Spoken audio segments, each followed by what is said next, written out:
All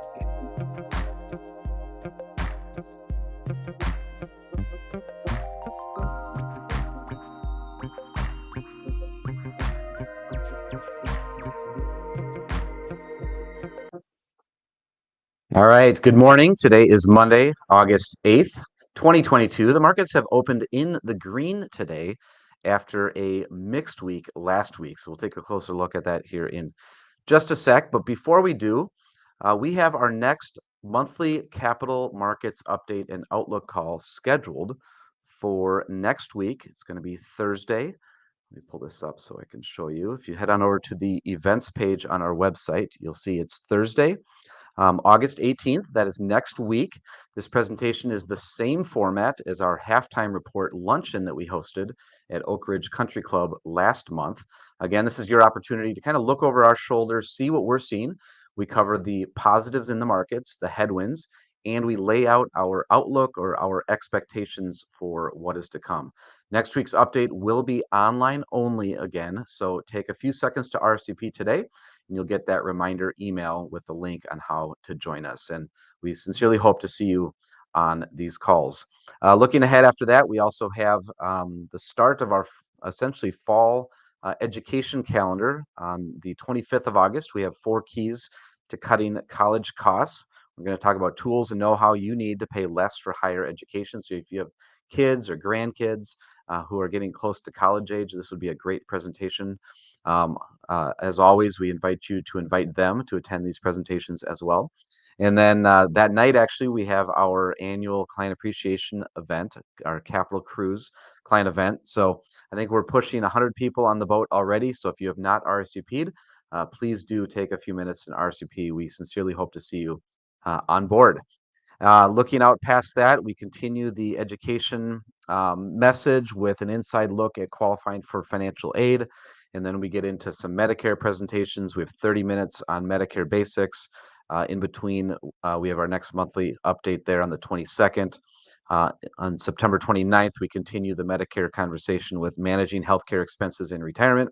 And then looking all the way out there into October, we have 4 keys to making a difference in a family caregiving challenge. So encourage you to take a few minutes, go RSVP for any of those events. You can do it now. You'll get that reminder email as the event gets closer so that you don't miss out.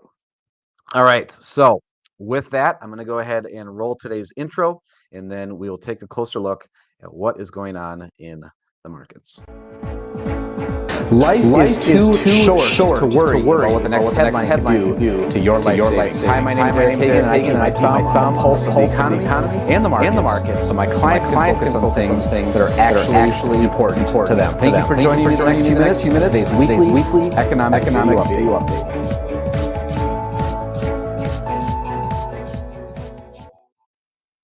So stocks turned in a mixed performance last week as investors struggled with headlines suggesting that the Fed was unlikely to soon ease up on its current monetary tightening policy.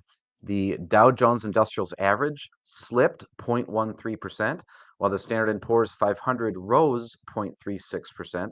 The NASDAQ Composite Index picked up 2.15% for the week, and the MSCI EAFE Index, which tracks developed overseas stock markets, gained 0.23%. Ahead of Friday's employment report, stocks were generally higher, highlighted by a Wednesday rally triggered by fresh earnings surprises and a better-than-expected economic report. The rally was especially notable because it occurred when multiple Fed officials said that the fight against inflation had not ended, perhaps throwing cold water on the idea that the Fed might pivot due to weakening economic activity and the prospect of cooling inflation.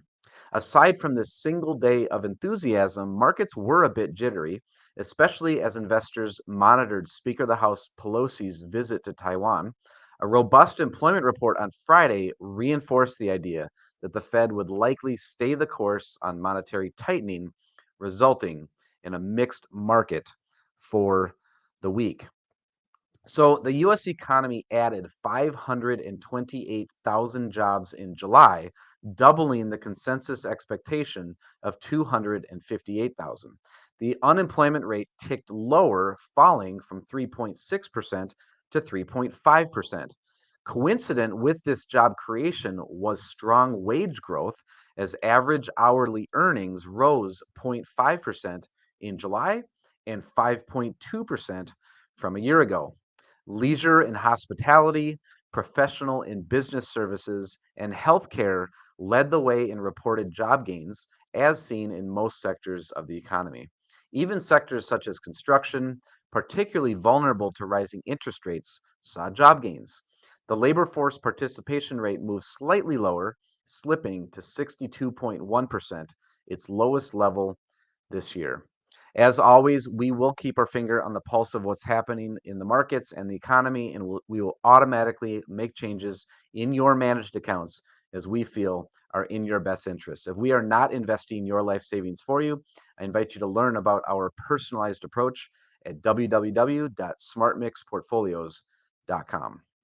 All right, that's it for today's summary. Thank you for staying until the end. I've got another riddle for you. Remember, be the first person to post the correct answer down below this video, whether you're watching on Facebook or on YouTube, and we'll send you a gift card for coffee on us. All right, so today's riddle is: just 2 states have capital cities whose name include the full name of the state. What states are they? Again, be the first person to put the correct answer down below this video, whether you're watching on Facebook or on YouTube, and we'll send you a gift card for coffee on us. If you'd like the answer to last week's riddle, you can head on over to the website. We've posted them at investwithccg.com/riddles. And then lastly, later on today, I will be sending out our full economic update. If you're not getting this email and you would like it, you may subscribe at www.investwithccg.com. Hey, this is Eric. That's it today. Don't forget to subscribe or you leave. Here at Kaplan Group, we provide personal wealth planning and fiduciary investment management solutions for individuals, couples, and families.